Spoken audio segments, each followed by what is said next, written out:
Sobreexpuesto, toma 30.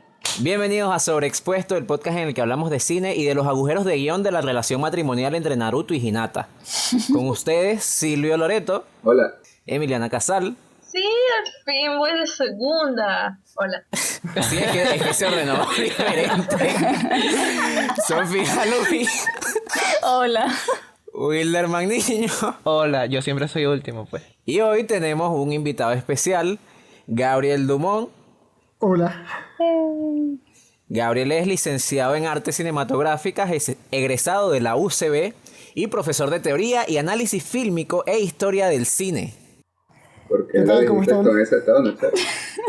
Porque lo está sacando todo de su mente y de su conocimiento de Gabriel. Eso, no es como que lo esté leyendo de una chuleta. Totalmente de corazón, es espontáneo. No es algo que me haya aprendido ni que tenga escrito aquí. Bueno, los invitamos a seguirnos en nuestras redes sociales, Sobreexpuesto Podcast, en Instagram y Facebook, Sobreexpuesto P en Twitter. Gabriel es Gab Unchained en su cuenta personal y también tiene una cuenta, una librería virtual, revísenla, que es Librería Overlook Venezuela, @ Librería Overlook Venezuela. Pongan el nombre, por favor, amigos, niños, Wilderman, por favor. Entendido. Si no se han suscrito al canal, o si es la primera vez que están, bienvenidos, seguro les va a gustar el capítulo. Suscríbanse si no lo han hecho, y si ya se han suscrito y nos siguen viendo, gracias por seguir apoyándonos. Ya podemos arrancar con el tema. Bueno, hoy vamos a hablar. Importante. No. Advertencia de spoiler. Advertencia de spoiler. Wilmar va a decir de qué vamos a hablar, pero aquí sí va a haber más spoiler que bueno, pues no sé. Y spoiler largo, larguísimo, así que... Sí es... O sea, si tiene sentido la advertencia de spoiler, si no han visto esta película, por favor, están en cuarentena, tienen todo el tiempo del mundo, háganse un favor y vayan a ver ya mismo El Señor de los Anillos, que es de lo que vamos a hablar hoy. Háganse un favor, exacto. Ya El Señor de los Anillos tiene casi, va a cumplir ya 20 años de ser estrenada. Y entonces queremos revisar El Señor de los Anillos, verla a la distancia y ver cómo la ha tratado el tiempo, si todavía sigue teniendo relevancia, si todavía sigue, si ha envejecido bien o mal. Por eso nos trajimos hoy un especialista del Señor de los Anillos, que no sé si nos quiera... O sea, si quieres abrir el tema, Gabriel, o sea, quieres contarnos cuál es tu experiencia con el Señor de los Anillos, cuál es tu lazo emocional con el Señor de los Anillos. Bueno, ¿Y qué nos puedes decir? A ver, al igual que muchas personas, yo vi El Señor de los Anillos por primera vez de pequeño y claro, era una idea impresionable y a mí esa película casi que me cambió la vida, la trilogía en total, por muchos aspectos. Tanto por lo que significa el viaje del héroe, aunque claro, en esos tiempos yo no entendía como el viaje del héroe, y por todo lo que tiene que ver con, exacto, y por todo lo que tiene que ver con lo cinematográfico y lo visual y lo auditivo, que me parecía fantástico y todavía me parece que es una de las mejores películas jamás realizadas. Tanto del género de fantasía como de la vida en general, pues. Mira, yo tengo una teoría o algo, o sea, como algo que quiero lanzar a ver qué tan de acuerdo estás. A mí me parece que de forma individual, por lo menos no todas las películas del Señor de los Anillos son obras maestras. O sea, y particularmente la segunda y la tercera me parecen increíbles. La primera me parece que queda un poco por detrás. Pero, dicho esto, la trilogía como tal, o sea, yo creo que El Señor de los Anillos es indivisible. O sea, El Señor de los Anillos es lo que es por lo que es la trilogía y por lo que logra como conjunto, más allá de la calidad de cada una de las películas de forma individual.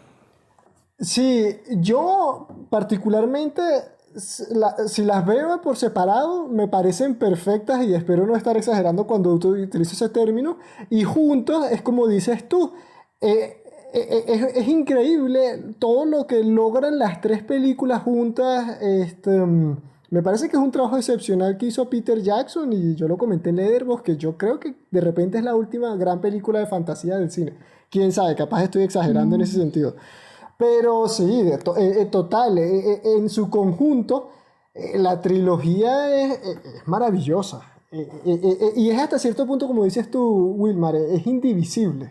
Bueno, mi experiencia con El Señor de los Anillos también fue de niño, que chiquito, Ok. pero ya estaba demasiado chiquito. Yo literal tenía la mala costumbre, esta es una anécdota ahí rápida, de apiparme el refresco rápido, y era un fastidio porque El Señor de los Anillos me impedía ir al baño, o jodía a quien me invitó a ver la película, que era a los papás de mi amigo que me llevaron, que eran súper fans.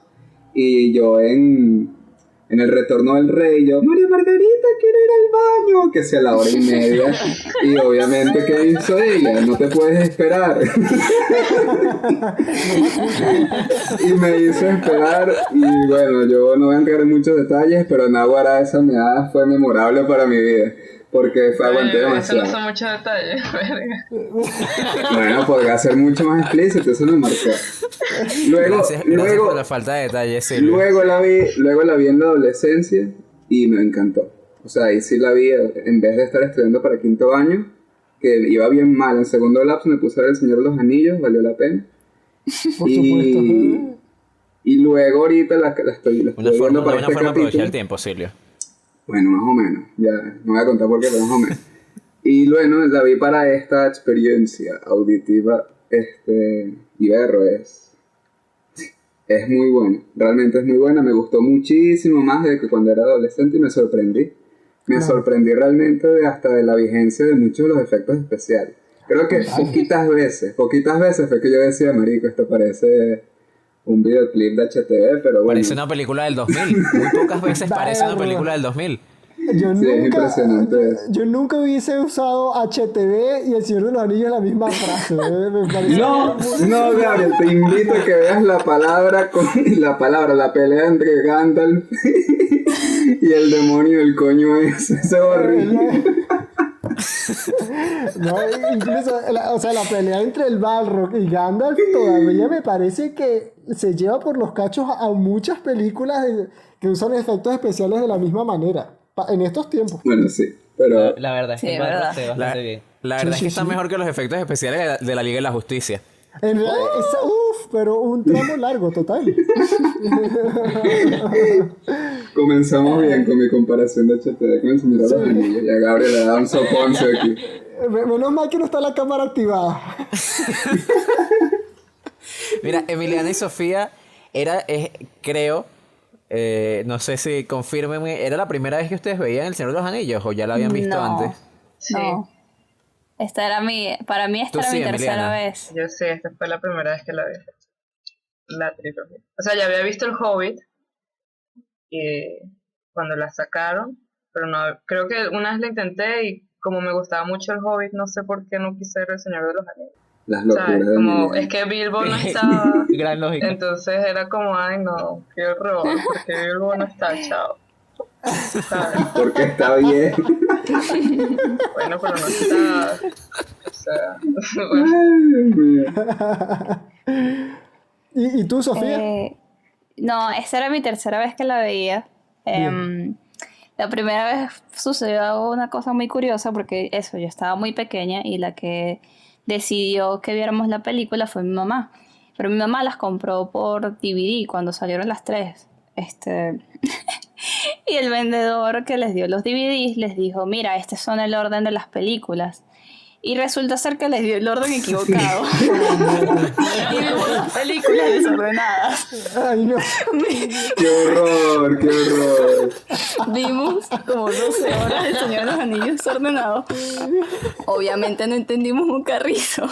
De vuelta. Y luego, años más tarde, tuvimos la valentía otra vez de verlas todas en el orden que tenía que ser. Y la verdad, y ahorita, pues que la vi para el capítulo. Y fue o sea, el recuerdo que yo tenía de la película, creo que para mí era como, a mí, Sofía, era como más épico. Creo que no me había aburrido tanto cuando la había visto por segunda vez, que era como que la entendía un poquito más. Ok. En esta vez sí debo admitir que me costó un poco al menos la primera y la segunda más o menos, me costaron verlas completas porque me parecían demasiado largas. Y la primera me dio mucha risa algunas cosas. Pero del resto sí, o sea, por ejemplo, la secuencia de Gollum en la segunda me parece una cosa demasiado increíble. Total. Y la tercera me gustó muchísimo.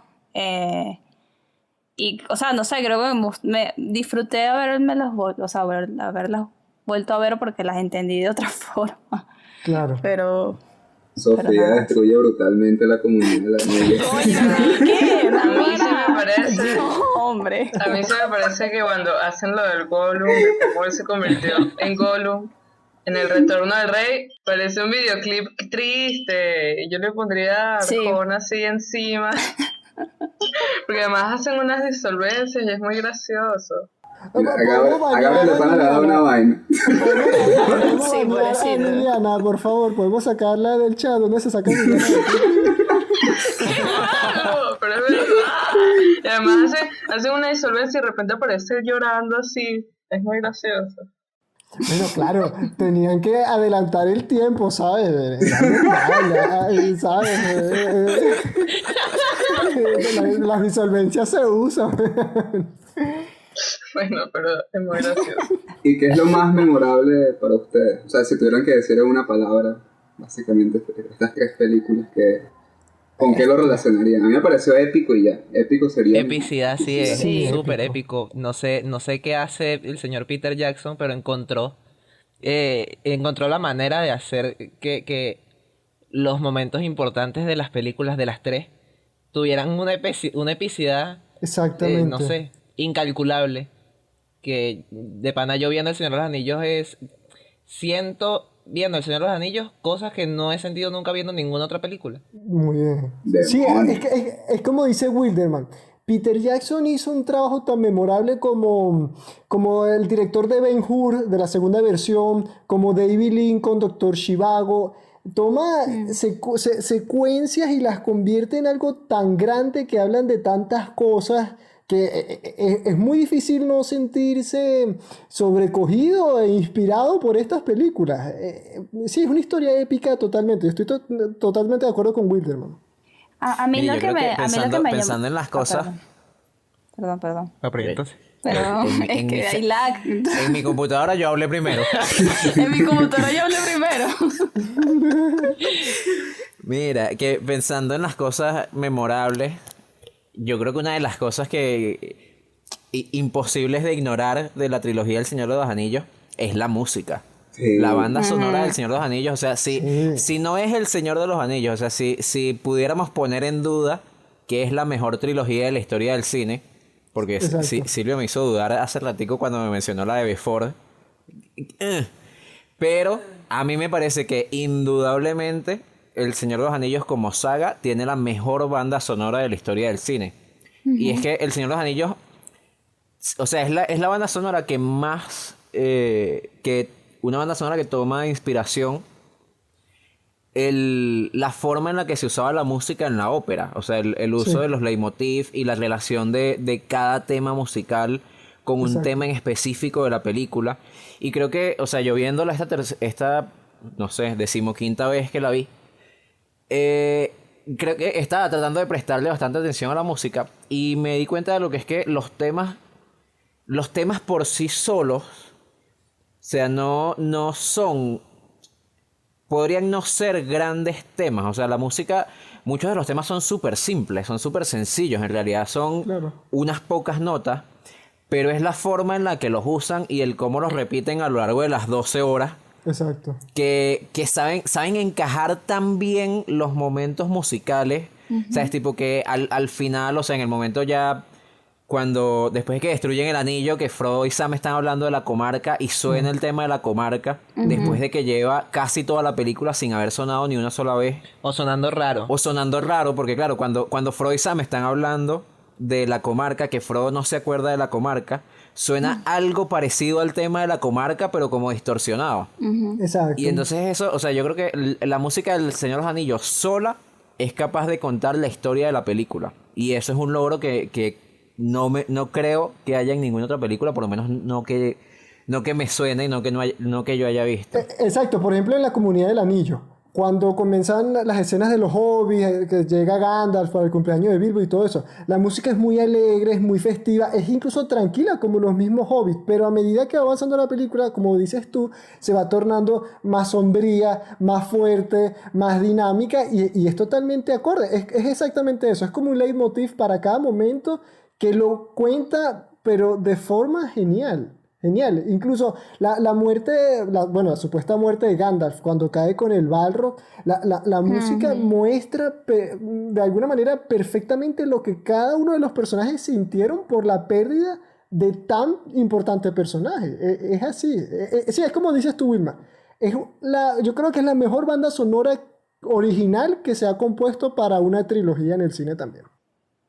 Sí, y yo, o sea, yo opino que la banda sonora también ayuda mucho a, oye, que tú te conectas realmente con los personajes. Y me parece muy Exacto. loco porque te cuentan muchas historias, te cuentan varias historias, hay varios personajes que son bastante importantes y aunque parezcan en 2, 3 escenas, tú sientes algo por ese personaje, sea odio, sea rabia, sea, no sé, Exactamente. o sea, o te caiga bien o no te caiga bien, o sea, cualquier cosa, pero te genera una emoción y va súper acompañado con la música. Creo que si la música no tuviese el papel que tiene, creo que sería muy difícil conectarse con las historias de cada uno de los personajes, porque, o sea, siento que el Señor de los Anillos no hay un personaje principal, sino hay muchísimos personajes principales que si no estuviesen en la historia no avanza, o sea, Exacto. no Exacto. sería Es la que, misma, pues. es que es como dijo Jean-Jacques Rousseau en uno de sus escritos, que las imágenes atacan a los sentidos, pero la música y los sonidos atacan a las emociones. Entonces es muy difícil no conmoverse con ciertos tonos que colocan en momentos muy específicos que son o muy épicos o muy trágicos o muy agradables o largo, etcétera. Es así. A mí me pasó algo muy loco cuando terminé el Retorno del Rey ayer, que es que tuve una sensación de libertad, en el sentido de, ves, ya voy a poder ver otra película. Pero no fue un alivio de ay, qué ladilla esta película. Porque realmente mi mente se quedó de alguna manera como en un segundo plano trabajando en plan El Señor de los Anillos. Entonces hoy, por ejemplo, estaba haciendo que hacía una cosa por mi mamá, por el Día de la Madre, no sé qué. Y de repente le salía con el comentario más random, porque las vimos juntos. Como que coño, y pasó tal cosa con una broma, y ella decía como, Silvio, deja el fastidio, deja hablar del Señor de los Anillos. Además sin ningún preámbulo, ni alguno, estoy callado y de repente digo como, coño, qué interesante tal vaina. Y entonces es como ver, ok, yo pensé que la terminaría, y como ya la conocía no la iba a pensar más, pero realmente mi mente quedó de pana trabajando en ella. Vi la versión que está en Netflix, que es la recortada, entonces me puse a buscar la recopilación de las mejores escenas de la versión extendida, recordando porque en la adolescencia sí vi la versión extendida, y entonces era como, mierda, ¿por qué? O sea, me impresiona que la película funcione sin esas escenas, pero, perro, Claro. qué poder le dan de verdad hasta los matices de los personajes. O sea, porque por ejemplo, hasta lo más sencillo como la rivalidad entre Legolas y Gimli. Cuando cuando en la segunda ganan la guerra y se echan unos palos, ellos tienen una competencia, pues. y eso no está en la versión reducida, y yo como, coño, vale, entonces la competencia sí pierde un poquito como de sustancia, como que queda nada más en lo bélico, como que bueno, cuando estamos matando contamos, es que ¿Cuántos competimos. Sí, pero la verdad es que esa amistad era como mucho más profunda, y con esa mariquerita es como ver, se pierde hasta ese detallito. Mira, ¿sabes qué? Estoy recordando algo que me comentó Wilderman cuando estábamos viendo la película. Y que no sé si Gabriel sabrá hasta qué punto eso es verdad o si ya hay como antecedentes. Y A que, ver. o sea, Wilderman me decía como que el humor del Señor de los Anillos se parece muchísimo al humor al humor de las películas de acción, aventura modernas, o sea, al humor de Marvel. O sea, la forma en la que usan el humor en medio de la batalla, o sea, este conteo, esta competencia que tienen Gimli y Legolas, que con toda la seriedad y lo trágico de la batalla, ellos están en su peo, o sea, ellos están con la Sí. joda de yo llevo más que tú. Claro. O incluso más que eso, en el momento en que tienen que saltar hacia el puente para defender la puerta, que Gimli le dice como no le digas al ébola, no le digas al elfo, que Eso, lo tiene lánzame, que pero no digas lanzar. nada. Es en un momento súper trágico y que se viene un momento súper épico y en medio de esos dos, del momentico trágico y el momentico épico, te meten una escena de comedia de 5 segundos que aligera el mood, la atmósfera. Claro, y a mí, a diferencia de Marvel, por ejemplo, voy a colocar el caso de la tercera parte de Thor. A mí la tercera parte de Thor me gustó mucho, pero llegó un punto en el que me desesperaba tantos chistes en todos los momentos. En cambio, aquí me pasa que, aparte que los momentos son cómicos en realidad, están muy bien dispuestos y están contados. No es algo que resulta excesivo, que es lo que me fastidia algunas veces de Marvel, que llega un momento en el que uno dice, ya, por favor, dejen de hablar y de echarse chistes y cáiganse a golpes o bésense o hagan algo, no sé, hagan otra cosa que decir tonterías.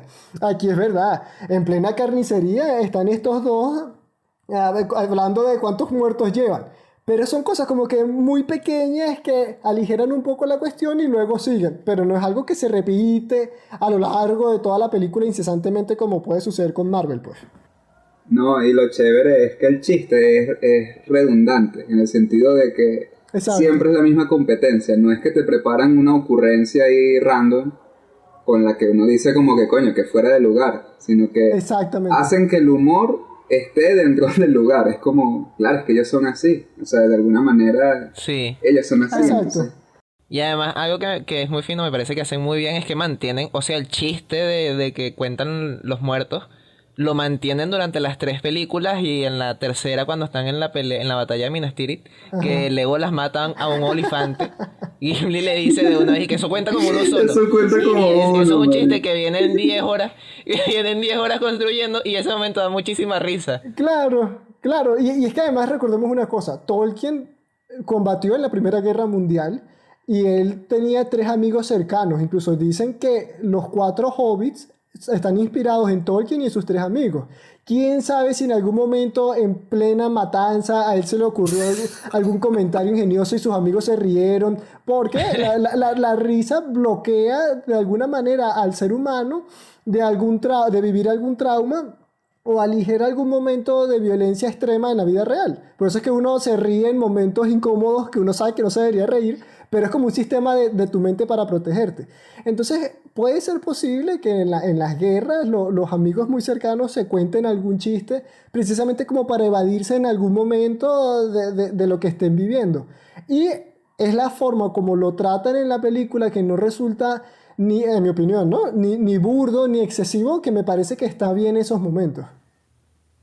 Y de hecho, ahorita pensando, o sea, pensando en ese chiste recurrente de Gimli y Legolas y de cómo están usando la comedia, si pensamos en la trilogía, o sea, si la vemos en conjunto y lo pensamos como una película gigante de 12 horas, este humor, o sea, el humor como que aligera muchísimos de los momentos serios, pero sabe callarse en el momento final. O sea, justamente en Exactamente. la batalla final, en la que todas las esperanzas están perdidas, en esa batalla no hay ni un chiste. Y creo que eso, o sea, el contraste con todas Sí. las demás batallas anteriores, Lo hace más hace que trágico, esa batalla épico. tenga tanto peso.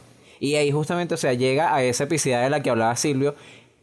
Creo que hay muchos detalles que hacen que la película se sienta con peso, o sea, se sienta que ese momento final realmente es importante, como que hay algo importante en juego. Claro, porque en esa escena final, en la pelea frente a las puertas de Mordor, ellos no sabían si Frodo primero estaba vivo y tampoco sabían si en caso de que estuviese vivo, si iba a cumplir la misión. Ellos fueron sabiendo que podían morir. Entonces la película no te podían mostrar un momento cómico ahí. Porque los héroes podían realmente morir. Es que estaban a punto de perder, de no ser, Sí. porque Gollum milagrosamente le mordió el dedo a Frodo y salvó la película. Sí.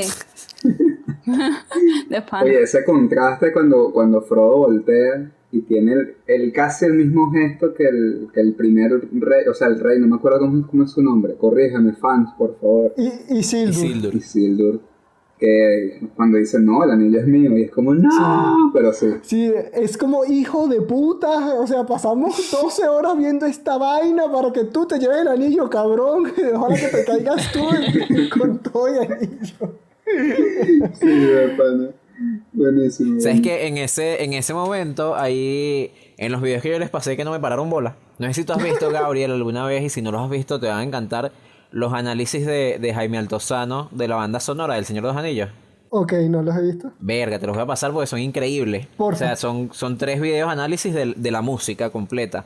Y hay 2 momentos en la tercera película que compusieron la banda sonora para la película y está como la grabación completa.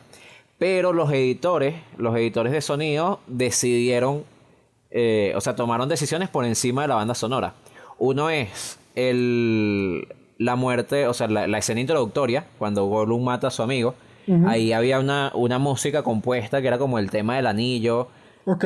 junto con el tema de Gollum, y lo quitaron y pusieron por encima como un... Ajá. El otro es ese momento final, o sea, cuando Frodo está viendo el anillo y decide quedárselo, que en la película hay como un sonido, es como mutean todos los sonidos. Ajá. Sí, sí, sí. En la banda sonora original, una de las cosas que pasaba ahí, que tiene que ver con eso que dice Silvio, que es muy parecido a la primera escena de la película, cuando Isildur no lanza el anillo, y es que te ponen el tema del anillo, y el tema del anillo está... Eso es una fuga, creo. Que empieza el tema y después de 1 o 2 barras como que empieza de nuevo y va montándose encima del mismo tema. Y están Ok. como los 2 temas uno detrás de otro. Se nos fue la repitiéndose. pianista para confirmar. Sí, se nos fue la música. Sí, y entonces es como una forma musical de decirte que esto está pasando de nuevo. O sea, que la Claro. historia se está repitiendo y que esta historia es cíclica. Oye, eso Y está súper es interesante. uno de esos tantos detalles de la música está tan atada a toda la narración de la película. Claro, claro. Ah, mira, no conocía ese detalle. Cuando puedas pásame los videos y es súper interesante. De verdad que tiene todo el sentido del mundo que lo hayan hecho de esa manera. Sí, voy a pasarte y también en el video, en la descripción, voy a dejar los videos por si alguien los quiere ver, porque pana son increíbles los análisis. Bien. Hay algo de lo que tú hablabas hace rato que también que me llama la atención y quisiera también entrar en ese tema, Ok. que es hablando de los temas, o sea, de lo que significa temáticamente el Señor de los Anillos.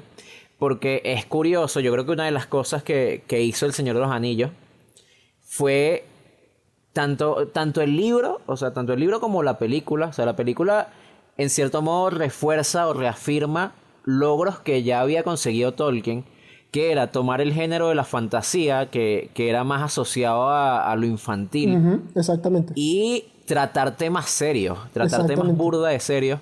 Y entonces yo creo que El Señor de los Anillos tiene unos temas súper profundos, empezando por el hecho de la guerra. O sea, de Tolkien fue a la guerra y volvió de la guerra, y además de volver de la guerra, o sea, él fue a la Primera Guerra Mundial y El Señor de los Anillos lo escribió durante la Segunda Guerra Mundial. Exacto. Entonces hay como 2 temas recurrentes, que uno es los traumas de la guerra, es lo que le pasa a Frodo, o sea, cuando ya termina la película y termina toda su travesía y él vuelve, él no es capaz de superar los traumas de todo lo que vivió. Y otro tema recurrente que está, por ejemplo, en la conversación de Frodo con Gandalf en la primera película, en Moria, que él le dice como... Porque Frodo le dice, no, me gustaría no haber conseguido nunca el anillo, me gustaría no haber tenido que pasar por todo esto, y Gandalf le dice como... Todos los que viven momentos como estos quisieran no tener que vivirlos, pero no podemos decidir eso. Exacto. Lo único que podemos decidir es cómo... ¿Qué hacemos nosotros con el tiempo que se nos ha dado y con las oportunidades que tenemos? Una vaina así. Y hay, o sea, durante la película hay mucho el tema de ellos no quieren ir a la guerra nunca. Y hay mucha gente, hay muchos personajes que no quieren ir a la guerra, Claro. pero que tienen que ir porque no ir sería peor. Y creo que tiene mucho que ver con la intervención en la Segunda Guerra Mundial. De hay una fuerza malvada demasiado grande y si no hacemos nada por pararla, nos va a terminar Nos va a comer a alcanzando. todos, sí. Exacto, es que tú sabes, aparte de lo que tú dijiste que me parece excelente, y algo que dijo Silvio hace un momento, que en la película después que la vio se le había quedado pegado y había pensado mucho en ella. Es una cosa que yo no entiendo mucho del público actual, Y es algo que que yo llamo el público de Juego de Tronos, por así decirlo, aunque a mí me encanta Juego de Tronos, y es que creen que el Señor de los Anillos, el tema o los múltiples temas que tiene, está obsoleto, porque es algo como que está muy delimitado, el bien y el mal. La guerra es mala, la paz es buena.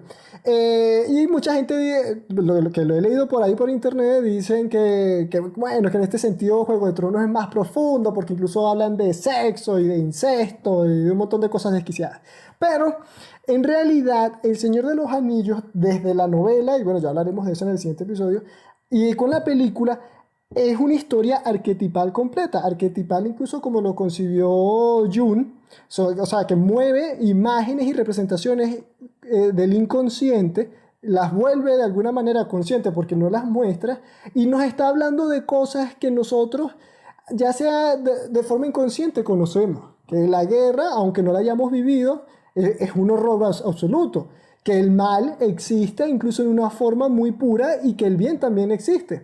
Y que además el bien, por ejemplo, también puede tener una cuota de mal y viceversa. Fíjense al final cuando Frodo decide quedarse con el anillo. Frodo a él se le concede la misión de alguna manera porque era el hobbit más puro. Pero al final él demuestra que los hobbits no son humanos como tal, pero de alguna manera demuestra que los seres humanos, todos, tenemos una cuota de maldad que en algunos momentos sale porque la carga es mucha y decidimos abrazar ese lado. Y eso es arquetipal y eso es súper profundo. Claro, cuando yo vi la película por primera vez siendo niño, yo me molesté mucho con Frodo por lo que ya les dije, pero pensándola de adulto, yo dije, qué intenso que precisamente el hobbit más puro cae por el peso de la maldad del anillo y de alguna manera Gollum se refleja en él. Y, bueno, y dígame, Gollum es uno de los personajes más interesantes porque él demuestra lo que hace cualquier tipo de adicción en una persona. Fíjate, hasta el punto que se desfigura físicamente. Y eso pasa en la vida real. Entonces, temas como la reencarnación, en el caso de Gandalf, temas como las fuerzas oscuras que se mueven en el mundo, temas como la codicia en el caso de Saruman, que también Saruman era el mago más grande de su orden hasta que llegó Gandalf el Blanco, y fíjense cómo se volvió Saruman, un desquiciado que incluso se puso a talar los árboles sin importarle que los Ents eran sus amigos. Otro caso, el caso de Boromir, cómo Boromir, que era un guerrero muy fuerte y todo eso, cae apenas ve el anillo, él cae bajo su encanto. Entonces, esos son temas que me parecen súper increíbles todavía y por los motivos por los que yo creo que esta trilogía nunca va a perecer y nunca va a pasar de moda, porque habla de cosas muy profundas del alma humana. Es que yo creo, ahí lo voy a conectar un poquito con los juicios que se le tienen al pobre Frodo. O sea, si uno no entiende que Frodo de alguna manera está cargando la entidad más malvada del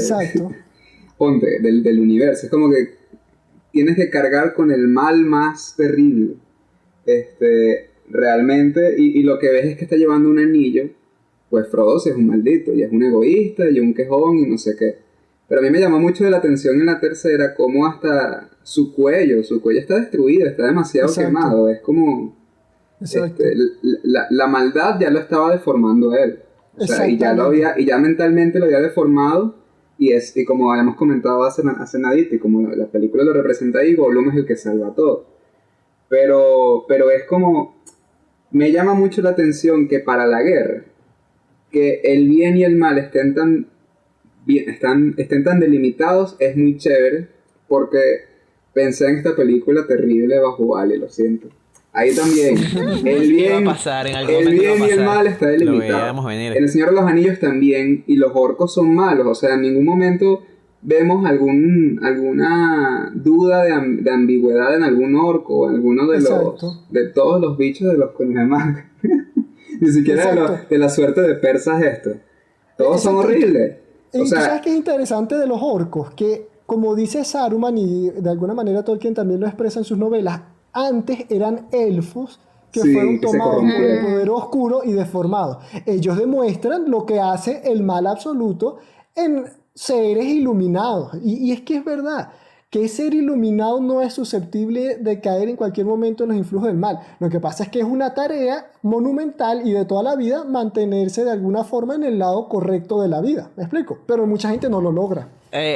Pero quizás, o sea, no es mi intención criticar al Señor de los Anillos, pero como aquí nadie se atreve a criticarlo, tendré que ser yo quien lo critique. Ok. Y quizás, o sea, está muy bien, el bien y el mal están muy delimitados. Uh-huh. Pero incluso estando muy delimitados, está muy fino, es chévere que te dejen claro que los hombres y los hobbits como Frodo, o incluso Gandalf, te dejan caer en algún momento, que se pueden dejar corromper por la Claro. maldad Exactamente. y pueden pasar la línea, pueden pasar el umbral, pero nunca, no, siento que en El Señor de los Anillos falta la posibilidad de redención.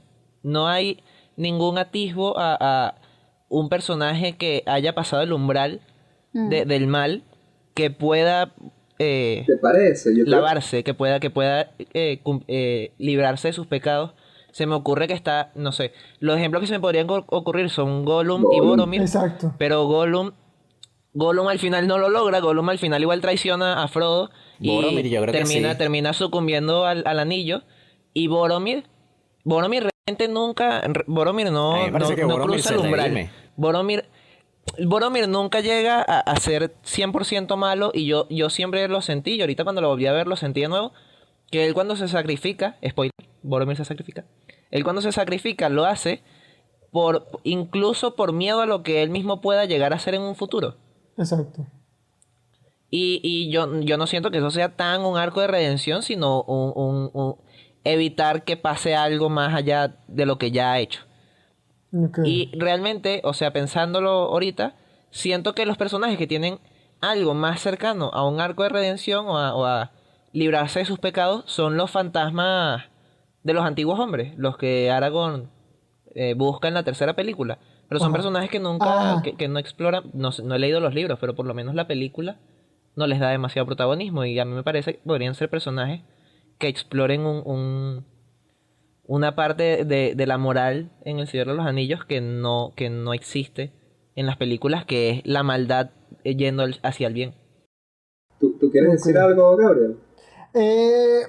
Con respecto a los fantasmas de los guerreros que no apoyaron a Isildur, yo creo que fue más por cuestión de tiempo fílmico, porque, oye, en una película de 3 horas y media, si te pones a desarrollar la historia de los fantasmas, no vas a terminar nunca. Y como había tantos arcos argumentales, yo creo que de alguna manera sí queda claro que ellos se redimieron. De repente, como dices tú, capaz falta un poco más profundidad, pero yo creo que por el tiempo de la película no se podía explorar. Estoy pensando incluso en Grima, lengua de serpiente. Lo que pasa es que no sé si aparte de Silvio, los demás vieron la versión extendida, pero al inicio... Wilma. Ok, al Sí. inicio, Grima se intenta redimir al separarse de Saruman, a pesar de la traición que le había hecho al pueblo de Rohan y todo eso. Él intenta redimirse, pero Saruman lo abofetea y ahí es cuando Grima intenta vengarse. No sé si eso contaría como una redención, podría ser un intento de redención, ciertamente. Yo no sé si lo tomaría tanto como redención, porque sí, o sea, se siente eso como una necesidad de venganza, porque además lo hace inmediatamente después de que Saruman le da una bofetada. Exacto. Y Legolas lo mata, y es como, bueno, está bien, este personaje no era bueno. Y queda claro cuando Legolas le atraviesa una flecha en el pecho. Yo creo que tengo dos ejemplos aquí de redención. Con Boromir ciertamente no lo podemos saber porque Boromir muere. O sea, y realmente no podemos seguir conociendo al personaje si nos lo mataron. Pero Faramir de alguna manera representa los valores de su hermano. Él es la continuación. Y Faramir sí logra redimirse. Exactamente. Que es cuando se separa hasta del camino de su padre, que es un ser detestable. Ese sí no se redime nunca. Ni siquiera que... Ese es horrible. Bueno, y Gollum, con Gollum pasa algo muy interesante, porque Gollum sí ya estaba en el camino de la redención. Exactamente. Y fue la maldad de los hombres, lo que lo vuelve, o sea, lo quiebra. Gollum es un personaje que durante, ¿cuánto? 500 años vivió a merced del anillo, y por primera vez, ¿en qué? No sé cuánto duró ese viaje, chicos, ustedes que leyeron el libro. Un año año y y 2 meses. Algo así. Exacto, O sea, aproximadamente. Y ponte, poco más de un año, tú encuentras otro motivo para existir, que no es el anillo, y es cuidar a alguien. Así sea una relación de amo-sirviente, pero cuidar a alguien, pues proteger a alguien. Y esa relación se ve vulnerable por unos humanos. Y tú sientes que, coño, ¿sabes qué carajo? Ya no voy a confiar en más nadie, me voy a ir con mi pedazo de anillo de nuevo, con lo que no. O sea, es como... Pero Gollum sí estaba en el camino de la redención. Sí, eso me parece súper interesante que lo que comentó Silvio, y me parece otro añadido de la importancia de Gollum, y conectándolo, por ejemplo, con lo que dijo Wilmar sobre el diálogo entre Gandalf y Frodo en la Comunidad del Anillo. También en ese diálogo Frodo le menciona que lástima que Bilbo no lo mató cuando pudo. Y Gandalf le dice, ¿quién eres tú para darle juicios sobre quién debe morir y quién no? Y que de repente Gollum va a jugar un papel más importante de lo que todos piensan. Y efectivamente es así, exactamente. Lo jugó no solo para Frodo, sino también para Faramir, para todo el mundo que tuvo relación con Gollum de alguna manera. Y para la humanidad entera, en Para realidad. la humanidad, Y para la humanidad sí. entera, sí, para la Tierra Media entera, aunque haya sido sin querer, fue el personaje más importante de toda esa historia. Mira, Exactamente. es que iba a lo de la Tierra y la humanidad entera, porque pensando en el tema de la redención, yo creo que hay un tema súper importante en los libros, en la historia de Tolkien, en el universo de Tolkien, que a lo mejor opaca, o sea, o justamente por el hecho, por desarrollar y explorar ese tema, opaca la redención como a nivel personal.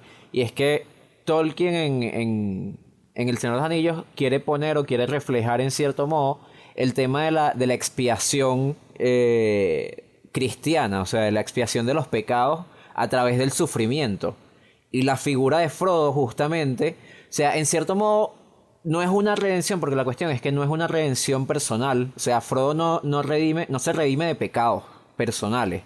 Frodo está limpiando el mal del mundo. Y limpia el mal del mundo a través de su sufrimiento. O sea, él paga con su sufrimiento por los males del mundo y termina destruyéndose el anillo, aunque no lo lanza él. Pero el anillo se destruye, llega a Mordor y logra destruirse por el sufrimiento que él sufre a través de todo su viaje. Y por eso a lo mejor el tema de la redención no está, porque choca justamente con la expiación a través del dolor. Sí, eso es una lectura bastante interesante en realidad. Y es verdad, el Señor de los Anillos, al igual que otras historias, incluso como Harry Potter, tiene cierta moral cristiana, y de ahí vuelvo precisamente a los arquetipos. O incluso el cristianismo maneja muchos arquetipos del inconsciente. Y eso se pasa de mitos en mitos hasta la actualidad con historias de esta magnitud como El Señor de los Anillos. Mira, hay algo que mencionaba Silvio hace rato que me llamó la atención, que era con lo del el peso del anillo, el peso del anillo sobre Frodo. Y fue un detalle del que me fijé esta vez que nunca me había fijado antes viendo Lo la de que el película. anillo no rebota. No solo eso, que ese detalle ya es súper curioso. Sí. El detalle del cuello de Frodo. O sea, las marcas que él tiene en el cuello por Sí, el sí, peso del anillo. Y entonces quería hablarles como de... Dentro de lo que dije hace rato, o sea, las películas a mí de forma independiente me parece que tienen errores, tienen decisiones que a lo mejor a la distancia las consigo cuestionables. Pero asimismo, o sea, yo creo que hay aciertos a nivel de dirección. O sea, hay momentos específicos de la saga que me parecen increíbles a nivel de dirección y de puesta en escena. Okay. Y creo que o sea, los que se suelen relacionar sobre todo con cómo tú muestras, o sea, cómo tú muestras visualmente el poder del anillo. O sea, cómo tú ejemplificas, porque el poder del anillo es un poder súper abstracto. O sea, Exacto. además es que, o sea, es eso, es poder en estado puro. O sea, el anillo es el poder de la corrupción, el poder de controlar a los demás. Entonces, ¿cómo tú haces visual eso? Y creo que Peter Jackson tiene varios trucos. Por ejemplo, el anillo no rebota. El anillo cuando cae desde la primera escena es súper raro. La forma que el anillo pega Y al yo me suelo. fijé en esta película por primera vez que no es solo el anillo, es también la esfera de cristal, ¿cómo se llama? Ajá, el Palantir, creo que es. Eso. Eso tampoco rebota. Entonces no es solo el anillo, es el poder. Toda representación de Sauron en la película tiene peso físico. Otro truco de puesta en escena y de dirección que creo que, o sea, me parece que es el mejor uso que yo he visto y superando a Vértigo, por ejemplo, de Dolly Zoom. de un Dolly Zoom, eso, que es en la primera película cuando vienen los Nazgûl. Ese momento en el que ellos están en el camino y Frodo siente que los Nazgûl, que viene el jinete.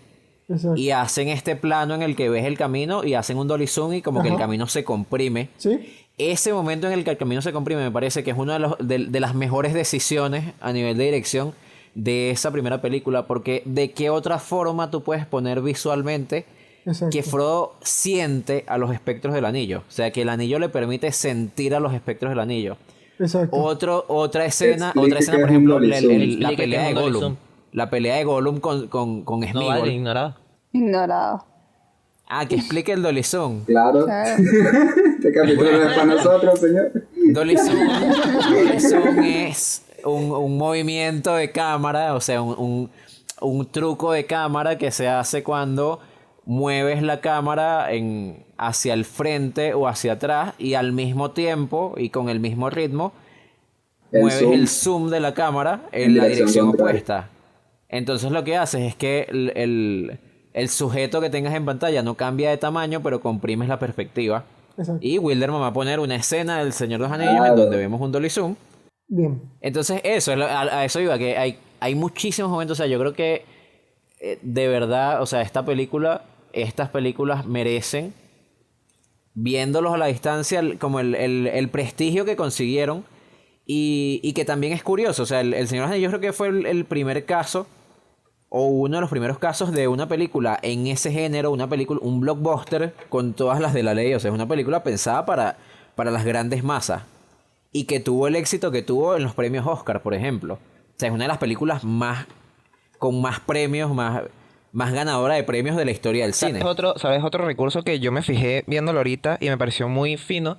Es que esta película intenta por todos los medios hacer que los Nazgûl, por lo menos la primera, que fue en la que me fijé, intentan hacer que los Nazgûl se vean amenazantes y se vean como gigantes y terroríficos. Y el Señor de los Anillos usa mucha cámara lenta, porque es algo que le gusta mucho a Peter Jackson aparentemente. Pero normalmente lo usa como para crear epicidad y lo usa de forma un poquito arbitraria a veces. Pero, por lo menos en la primera película, que fue en la que más me fijé, todos y cada uno de los planos en los que aparecen los Nazgûl están siempre en cámara lenta. Y da como una sensación de que son gigantes y que son una fuerza que va más allá de ti. Y no solo eso, más interesante aún, el plano en el que Aragorn se va a enfrentar a todos los orcos y saca la espada y la agarra como los Nazgûl, que te dan la pista de que Aragorn es un rey de Gondor, también está en cámara lenta. No me fijé ese detalle. Y hacen como ese paralelismo visual que te da como la pista de que tienen algo relacionado. Me pareció increíble. Ok. Eso no lo había visto. Yo tampoco lo había visto ese detalle. Bien. Me encanta el silencio, me encanta el silencio. Yo estoy tratando de Pasó un recordar. Nazgûl. Pasó un Nazgûl. Nazgûl. Dolly Zoom así. Emiliana, ¿quieres decir algo? Has estado bien callada durante todo el capítulo. No, bien callando. Lo que hizo fue que se cayó, pero no dijimos nada. ¿Qué malo eres? Además, después volví y estaba tratando de entender qué estaban hablando. Y lo lograste. Lo lograste. Bueno, Estamos sí. hablando del Señor de los Anillos, Emiliano. Pues ya veo, No, yo iba a hablar, estaba pensando un poquito en el Hobbit. O sea, preguntarle, a nivel de epicidad, ¿ustedes creen que el Hobbit lo considera no como película, sino como producto épico? Porque yo lo que No. decía era como, No. creo que narrativamente tiene sentido que nunca lo supere. Y de haberlo hecho habría sido puro efectismo. Porque como comentábamos en el cámara, antes de comenzar este capítulo, Sauron todavía estaba como descansandito, pues, en ese momento. O sea, no era el momento para que Estaba el mal guardadito, absoluto, estaba guardadito. Sí. para que el está mal guardadito, absoluto sí. moviera su Está sonando la alarma, su pero le está hilo. poniendo 10 minutos más. Exacto, exacto. Es que, coño, no, 10 minutos más, voy a dormir un ratito más. Porque en las 3 películas tú ves como, en especial Gandalf está corriendo de un lado para otro todo desesperado cuando es Gandalf el Blanco, por ejemplo, porque Sauron mueve demasiados hilos. O sea, el mal de pana tenía todas las intenciones de conquistar y lo iba a hacer. Es más, yo no recordaba muy bien cuál era la última escena del Señor de los Anillos. Entonces, en mi memoria, la última escena era la batalla, la última batalla en la Puerta Negra, y todos ellos se mueren, todo así de trágico me lo recordaba yo, y Frodo, pero Frodo lograba destruir el anillo, entonces era una Sí, yo vi otra destrucción película. total. No, eso era lo que yo recordaba, de pana, que lo último que yo recordaba era ese momento, cuando la Puerta Negra y bueno, la destrucción del anillo. No me acordaba qué pasaba después, entonces ni de la coronación, ni un coño, capaz y me quedé dormido en la adolescencia, no lo sé. Pero... Pero Mira, Estaba demasiado concentrado en no orinar. Con respecto a lo que mencionas del Hobbit, a mí no me parece que el Hobbit haya alcanzado las mismas cuotas de epicidad, por decirlo de alguna manera, que el Señor de los Anillos, pero sí creo que lo complementa perfectamente. Tanto la historia de Bilbo de forma independiente a la trilogía original está muy buena, y además lo que hizo Peter Jackson de ir involucrando ciertos aspectos de Saruman y de Galadriel, me parece que lo compenetra muy bien con la trilogía del Señor de los Anillos, que no fue de alguna manera lo que hizo Tolkien. Pero Tolkien primero hizo el Hobbit y después la trilogía. Y claro, más allá de que en el Hobbit aparece, hablando de las novelas, ¿no? El anillo y todo eso, no había muchas más cosas que lo conectaron. Pero Peter Jackson lo hizo muy bien. La forma como introduce en la última parte del Hobbit, por ejemplo, a Saruman diciendo que él se iba a encargar de Sauron, que ahí es cuando sabemos que él lo va a buscar y se encuentra con la Palantir y cae bajo su influjo y todo ese tipo de cosas. Que Bilbo se lleve el anillo y pase con el anillo todo ese tiempo en Hobbiton hasta el inicio de la Comunidad del Anillo. Todo eso me parece que está súper bien tratado en la relación entre ambas trilogías. A mí, por ejemplo, exacto, a mí que me pasó con el Hobbit, por ejemplo, que fue una de las cosas que no me gustó, que rayaba incluso en lo ridículo, el personaje que se llama Alfred, que sale en la segunda y en la tercera película, que es como un ¿Cuál asistente es ese? No del recuerdo. rey. no me Ah, acuerdo. No me acuerdo. No me acuerdo de él tampoco. Solo te acuerdas tú de ese bicho. Ese no es el Bueno, humano sí, raro gafo que después se Ah, el que se esconde trata de con las escapar, mujeres. el que se disfraza de Exacto. mujer para robarse las vainas. Sí, ese personaje es horrible. exacto, Alfred es una copia estereotipada de Grima lengua de serpiente, tanto en Sí. lo físico como en lo moral. Es una copia muy mal hecha. Yo a él lo hubiese volado completico. Es más, yo hubiese volado incluso al rey despreciable de la segunda película. Esas son cosas que me parece que yo no sé por qué Peter Jackson las trató de esa manera cuando ya lo había tratado de forma ideal en la trilogía original. Pero más allá de esos detalles, yo creo que el Hobbit, si bien no es tan épica, me parece que es una muy buena trilogía.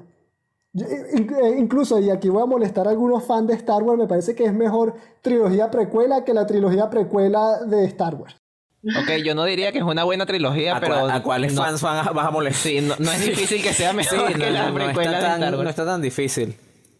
Mira, Gabriel, tú cuando empezamos, creo, hiciste un comentario que decías que es posible que El Señor de los Anillos sea la última gran película de fantasía que se hizo. Y yo creo que tiene, o sea, me parece que tiene mucho sentido. Y yo creo, o sea, creo que El Señor de los Anillos salió en un momento, en el momento perfecto para la película que fue y para lo que logró, para lo que consiguió. De hecho, yo lo que estaba hablando con Wilderman era que creo que es el único caso, es de los pocos casos de película que detestaría, o sea, que yo odiaría con todo mi ser que alguna vez en la vida alguien decidiera hacerle un remake. Ay, sí, eso sería una creo pesadilla. No, qué horrible. Sería imposible. Qué horror. Bueno, una serie, quién sabe Porque, si quieren hacer una ¿qué serie. es lo que no pasa? jodas. Yo creo que El Señor de los Anillos tiene como la mezcla perfecta, o sea, la mezcla entre la inocencia que tiene el género de la fantasía, la inocencia que tenía el género de la fantasía en ese momento y que permitía, por ejemplo, hacer una lucha del bien contra el mal a ese nivel de epicidad. O sea, está como en la frontera, en lo que después se transformaría como en un punto de vista más cínico sobre la fantasía y sobre el género de la fantasía, que lo mencionaste en algún momento, que es lo que es Juego de Tronos. Exacto. Es actualmente hacer algo como El Señor de los Anillos, probablemente rayaría en lo soso. Pero en el momento que se hizo, con la sensibilidad con la que se hizo, es eso, es un cuento, está como a medio camino entre un cuento de hadas, entre un cuento de fantasía clásico de niños y una historia moderna, seria, trágica, Claro. De adultos. Y creo que actualmente sería muy difícil reproducir eso. Y a lo mejor por eso falla el Hobbit. Porque el Hobbit, ya no pudiendo mantener ese mismo tono, ese equilibrio entre lo inocente y lo serio, terminó saltando más hacia la comedia, hacia lo bobo. Y entonces, en comparación, cuando tú comparas el Hobbit con el Señor de los Anillos, se siente tan menos importante. Sí. Que en el Señor de los Anillos hay tantas cosas en riesgo y en el Hobbit no. El Hobbit es como un interludio. El Hobbit es el capítulo de playa del Señor de los Anillos. No, y tú sabes qué pasó con el Hobbit, aunque como ya les comenté, me gusta bastante esa trilogía, que el libro, yo no sé si ustedes leyeron también la novela, Yo lo leí. Sí, yo también. ok, es más corto que la trilogía y realmente se pudieron haber sacado 2 películas muy bien condensadas, sin, por ejemplo, ese personaje horrible de Alfred y sin ciertas cosas que, en mi opinión, cuando las volví a ver el año pasado, dije, oye, están como de más. Incluso en la versión extendida, había incluso cosas un poco de más todavía. Por ejemplo, en la primera parte de la versión extendida metieron una escena de los enanos bañándose desnudos en Rivendell y volviendo un desastre más de lo que ya habían vuelto a Rivendell. Y yo dije, me acuerdo que yo pensé, oye, yo podría vivir sin ese tipo de escenas, que es como dicen ustedes ya... O sea, la versión extendida no tenía que ser extendida y ya. Es que de por sí la Es que la versión original ya es una versión extendida. Exactamente, Sí, exacto. exactamente. Tiene una película de más. Meta extensión. Exactamente. Ojo, que bueno, una vez que uno las ve, ok, las viste. Pero ya habían como cosas y yo creo que de repente lo que intentaron hacer era atraer a un público incluso más joven que el que vimos en la trilogía del Señor de los Anillos, ¿sabes? Más chicos y todo eso. Sí. Y en mi opinión, sí. Conmigo funcionó. Exactamente, ¿viste? A mí me encanta el Hobbit, pues. ¿Viste? Y la vi como a Ganó los el 12 capital. años o algo así. ¿Viste? Ganó el capitalismo, ¿ves? Una vez más. No fracasó tanto, no fracasó, sabía lo que estaban haciendo. Exactamente. Entonces, claro, si descuidas algunas cosas, como incluir esas escenas que de repente no van en realidad, no solo con el tono de la película, sino con el tono de la trilogía del Señor de los Anillos, puede haber un problema ahí. Pero, volviendo al tema de lo que estaba planteando Wilmar, sí, efectivamente, tanto las novelas Señor de los Anillos como las películas se codean entre una historia de fantasía que es apto para chicos, pero además una historia de fantasía que resuena mucho con los adultos, con la que realmente cualquier persona de cualquier edad se puede identificar. Y ese fue el gran éxito de las novelas, que los lectores se vieron atraídos de cualquier edad a estas historias. Y por eso es que durante 60 años El Señor de los Anillos está considerada la gran épica de fantasía en la literatura moderna. Por eso es que a Tolkien le dicen el padre de la literatura fantástica de nuestros tiempos, pues. Bueno, ¿les parece si cerramos con Sí. esa reflexión? Sí. Sí, sí, sí. Está muy Cerramos bueno. la puerta, Sí. bajamos la Santa María. Entonces, y a mí siempre se me olvida ya qué coño tengo que decir de este punto. De pana. Dilo tú, Wilma, que te lo sabes de memoria. Bueno, recuerden La todos campanita. suscribirse, seguirnos. La campanita, tilín, tilín. Tilín, tilín. Y bueno, gracias Bueno, por acompañarnos en muchas esta primera gracias a parte. Gabriel. Gracias Muchas a gracias a ustedes por Gabriel Gracias, Gabriel. por venir, Gracias por a hablar ustedes. con nosotros del Señor de los Por Anillos. venir. Por Si llegaron hasta conectarte. aquí, y especialmente si son fans del Señor de los Anillos, no se pierdan de la segunda parte justamente de esto, que Sí, es muy independiente. este episodio especial con Gabriel va a ser doblemente episodio especial porque por primera vez vamos a tener doble capítulo. Porque vimos que el capitalismo gana y estamos aplicando la estrategia del Hobbit, que es separarlo Exacto. en dos partes. Exactamente. Que si podemos porque- alargar esto y sacarle más plata, ¿por qué no? Por supuesto. ¿Por qué no? Esta es nuestra versión extendida. Sí, sí. Exacto. Sí, sí. En la versión que no está extendida no está mi anécdota del cine, la del miau, pues. Entonces, eso no está. Así es como uno puede saber que esta es la versión extendida. O sea, ese momento fue el baño de los enanos en Rivendell.